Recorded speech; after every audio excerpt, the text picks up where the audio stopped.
সাইদ ভাই নাকি মারা গেছে। তো সাইদ ভাই মারা যায় নাই, বাঙালিদেরকে একটা শিক্ষা দিয়া গেছে। শিক্ষা কি? যে আপনি মারা যান বড় বিষয় না, মানুষের কাছে সহযোগিতা চাইবেন না। বর্তমানে যে জামানা, এই জামানায় মানুষের কাছে সহযোগিতা চাইলে অপমান অপদস্থ হইবেন সবচেয়ে বেশি, যেটা সাহিদ ভাই হয়েছে আর কি।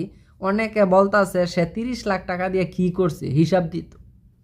আপনি মনে রাখবেন একটা জিনিস, আপনি যখন কাউকে 20টা টাকা দান করলেন, ওই টাকার উপরে আপনার কোনো হক নাই। ওই টাকা দিয়ে সে কি করে ওইটা জানারও আপনার কোনো জানার অধিকার নাই, যে সে 20 টাকা দিয়ে কি করলো। এটা সবাই জানে। যারা প্রকৃত মুসলিম ইমানদার, তারা এই ধরনের ছোট মন মানসিকতার পরিচয় দেয় না। টাকা দান কইরা দিছি শেষ, সে টাকা দিয়া খাইলো না চিকিৎসা করলো ওইটা তার ব্যক্তিগত ব্যাপার।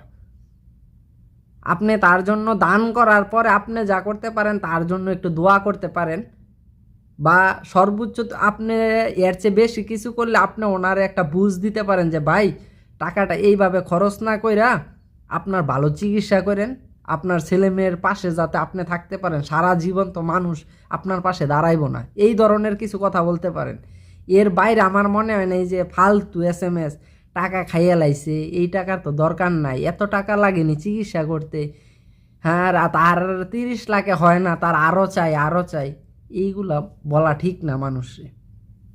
এই যে লোকটা আজকে মারা গেছে, সে দুনিয়া থেকে কিন্তু 1 টাকাও নিয়ে যাইতে পারে নাই।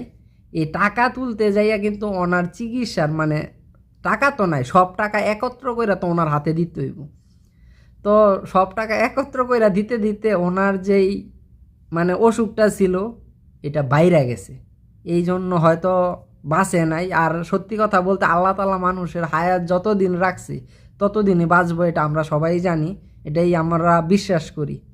তো ওনার জন্য দোয়া করি আমরা, যদি সত্যি মারা যায় থাকে আল্লাহ তাআলা ওনারা জান্নাতবাসী করুক, আর বেঁচে থাকলে সুস্থতা দান করুক, নেক হায়াত দান করুক। আমিন।